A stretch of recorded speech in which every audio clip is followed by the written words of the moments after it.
Ada penyakit yang namanya autoimun. Utama autoimun itu adalah kesalahan aku pribadi. Nasib penyanyi dangdut hobi suntik putih demi cantik malah kena penyakit autoimun, kini menyesal. Lantaran obsesi terlihat lebih cerah saat manggung, penyanyi dangdut ini harus menelan nasibnya kini. Ia pun mengaku menyesal akibat gaya hidupnya kini harus menanggung penyakit dideritanya.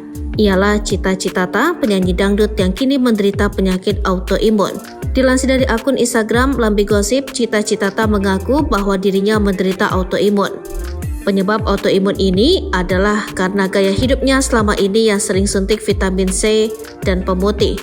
Penyebab utama aku autoimun itu kesalahan pribadi aku sendiri, kata Cita Citata. Kesalahannya adalah lifestyle yang salah, sering banget suntik vitamin C berbahan kimia, suntik putih, sambungnya. Suntik vitamin C ini diakui Cita Citata untuk menunjang pekerjaannya sebagai artis. Aku pikir itu penunjang aku untuk tampil lebih cerah di televisi, ujar Cita Citata. Tapi itu salah, aku malah kena autoimun, aku malah sakit sambungnya.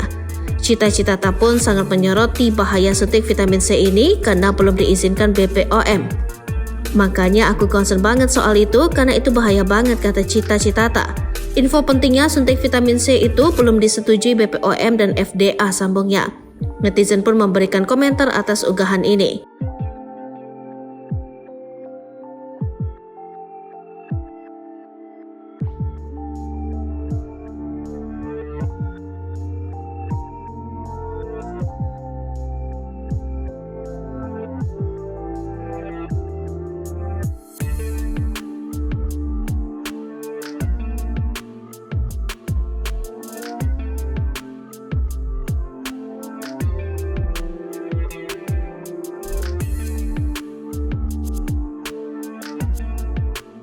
Download Tribun X sekarang, menghadirkan lokal menjadi Indonesia.